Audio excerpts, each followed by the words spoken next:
Sí, una convenció sota el títol Compromesos amb les persones, en què Convergència ha volgut mostrar el seu perfil més social per guanyar partidaris al dret a decidir. En aquest sentit, el president Mas ha dit que un estat propi garantiria polítiques socials en majúscules. Una convenció en la que s'ha presentat un document de 96 pàgines sobre com seria un futur estat català i en la que es proposa, entre d'altres coses, moderació fiscal, és a dir, no pujar impostos, la creació d'una banca pública catalana i també es parla d'immigració.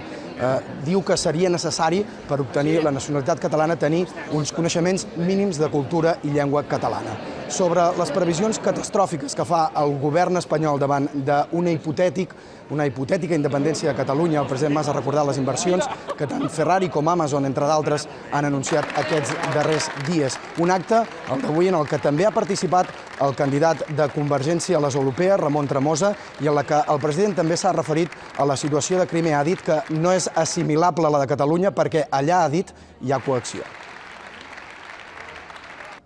En allà, com veieu, no hi ha un esperit absolutament pacífic.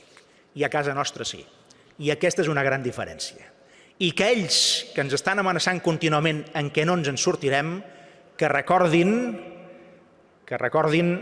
la cita bíblica del David contra Goliat.